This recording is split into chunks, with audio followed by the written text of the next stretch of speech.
आजुक मंगल दिन माँ लागे सुहन माँ आहे सुनियो सखिया। आजुक मंगल दिन माँ लागे सुहन माँ आहे सुनियो सखिया। राम जी पाहुन माँ भेलखिन मोर आहे सुनियो सखिया। राम जी पाहुन माँ भेलखिन मोर आहे सुनियो सखिया।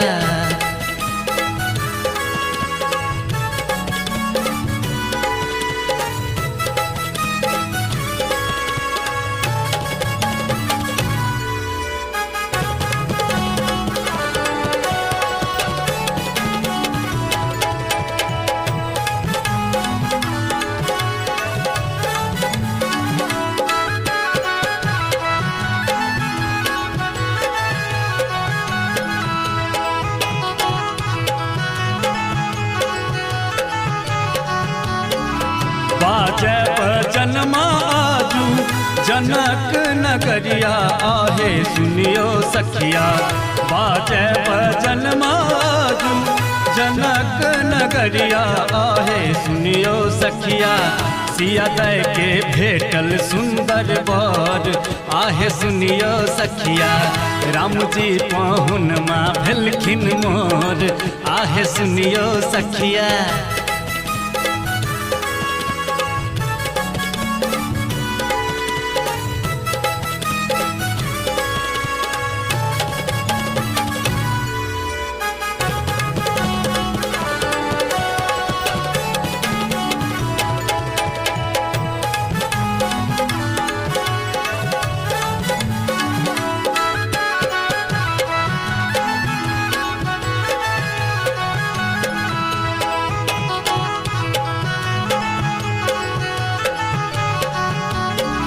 श्याम रंग दुल्हाय छ लागे बेजोर आहे सुनियो सखिया। श्याम रंग दुल्हाय छ लागे बेजोर आहे सुनियो सखिया। सरसों के कली सिया मोर आहे सुनियो सखिया। राम जी पाहुन माँ भेलखिन मोर आहे सुनियो सखिया।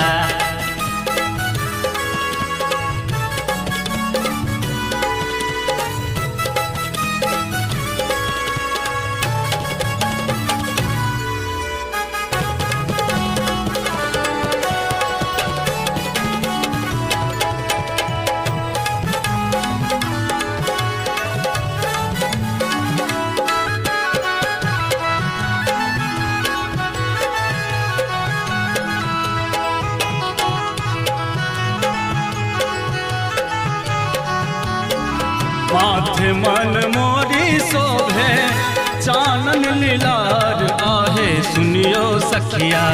माथे मन मोरी शोभे चानन लीलार आहे सुनियो सखिया।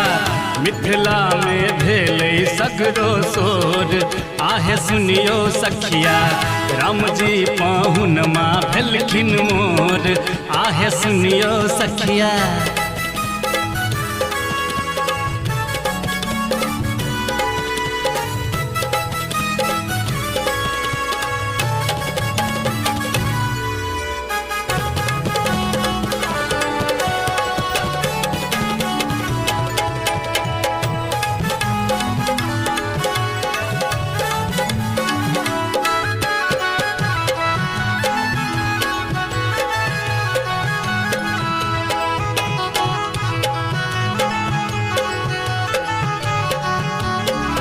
करथिन स्नेह लाता रूपक बखानी आहे सुनियो सखिया। करथिन स्नेह लाता रूपक बखानी आहे सुनियो सखिया। धन धन भेल आजू भाग मोर आहे सुनियो सखिया। राम जी पाहुन माँ भेलखिन मोर आहे सुनियो सखिया।